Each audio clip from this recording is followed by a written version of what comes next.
Friends இங்கே பாருங்கள், ஒரு பூனை வந்துட்டு, ஒரு ப்ரௌன் கலர் பூனை வந்துட்டு போர்ட்டிக்கோவில் சோஃபாவில் வந்து 2 குட்டி போட்டிருந்தது. அது ஆயிடுச்சு, இப்போ 2 வீக்ஸ் ஆச்சு. அந்த குட்டி பாருங்கள் இவ்வளோண்டா இருக்குது. அது வெளியே வச்சு வளர்க்கலான்னு இருக்கோம். அவங்களுக்கு வெளியே சாப்பாடு கீப்பாடெலாம் கொடுத்து அதை வெளியே வச்சு வளர்க்கலான்னு இருக்கோம். இங்கே பாருங்கள் அந்த குட்டியை. டே காமியமு, டே செல்லம், செல்லக்குட்டி, செல்லக்குட்டி. 2 குட்டி இருக்குது. ஒன்று இந்த கலரில் ஒன்று இருக்குது, ஒன்று ஃபுல் ப்ரௌனில் இருக்குது. அது ரொம்ப க்யூட்டாக இருக்குது. அது அவங்க அம்மா கூட எங்கேயோ வெளியே போயிருக்கு. போயிட்டு சுற்றிட்டு திருப்பி திருப்பி வந்து போர்ட்டிக்கோலே சோஃபாவில் வந்து படுத்துறாங்க. அம்மாவும் 2 குழந்தைங்களும் 3. இங்கே பாருங்கள் என்ன க்யூட்டாக இருக்குது பாருங்கள். குட்டி, டே குட்டி, செல்ல குட்டிங்க, அழகு பிள்ளை. நெக்ஸ்ட் அந்த ப்ரௌன் தூக்கிட்டு வாக்கண்ணே. டே செல்லக்குட்டி, என்னது நீங்கள் வீட்டுள்ள வாண்ணா, வெளியவே இருந்து வளருங்க என்ன. அம்மா நீங்கள் 2 பேர் 3 பேரும் சேர்ந்து வெளியவே வளருங்க.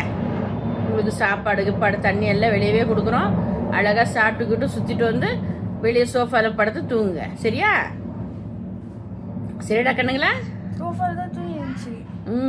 பார்த்தோன்னு ஓடி வந்துச்சு. செல்லக்குட்டி. பாப்பா ஒரே கலாட்டா ஃப்ரெண்ட்ஸ். வீட்டில் எடுத்துகிட்டு வரணும் தூக்கணும்னு. இல்லை வேண்டாம், ஆல்ரெடி கிறிஷ் த்ரூ இருக்கான்ட்டு இவனை வெளியே வச்சு வளர்க்கலான்னு முடிவு பண்ணிட்டோம் இவங்கள. ஏன்னா இவங்க அம்மாவும் பிள்ளையும் பிரிக்கக்கூடாதுன்னு அவங்க ரொம்ப பாண்டிங்காக இருக்காங்க. அம்மாவும் 2 பிள்ளைங்களையும். அதனால் அவங்கள பிரிக்க வேண்டாம், அவங்க அப்படியே வெளியே வளரட்டும். அதை டைம் சாப்பாடு மட்டும் கொடுத்துருவோன்னு. அவன் என்னம்மா சொல்கிறான்? படுத்துக்கிச்சு அழகா. என்ன அழகா படுத்து. இது எப்படி தெரியுமா இருக்கு மகா? பாதி த்ருவ் பாதி கிறிஷ் கலந்த மாதிரி இருக்குது. பாதி த்ருவ் பாதி கிறிஷ் கலந்த மாதிரி இருக்குது. சைலண்ட்டு. ஆனால் அந்த ப்ரௌன் ரொம்ப சூட்டாக இருக்குல்ல. அது த்ருவுக்கு டபுளாக இருக்கும்னு நினைக்கிறேன். த்ருவுக்கு டபுள் ரவுடியாக இருக்கும்னு நினைக்கிறேன். இது ரொம்ப சைலண்ட்டு குழந்தை, சைலண்ட்டு பிள்ளை இது.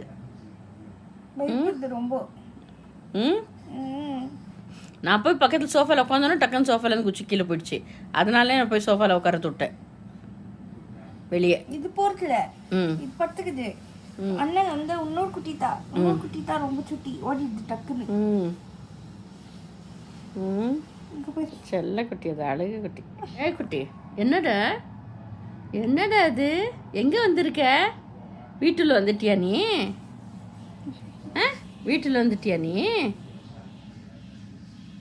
வீட்டுள்ள உங்களை அலௌடு கிடையாது. கிறிஷ் த்ரு 2 பையன் இருக்கானுங்க இங்கே. 2 வாரம் கூட நீங்கள் வெளியேந்தே வளரணும். நான் தூக்கிட்டு வந்துட்டேன். வெளியேந்தே வளரணும். நீ உங்கள் அம்மா உன்னை பார்த்துக்கிறதுக்கு இருக்காங்க, உன் தம்பி இருக்கான் உன்னை பார்த்துக்க. நீங்கள் 2 பேரும் வெளியேந்தே ஆடுங்க. மம்மி இங்கேருந்து சாப்பாடெல்லாம் வைக்கிறேன் உங்களுக்கு. சரிடா செல்லம்? செல்லக்குட்டி.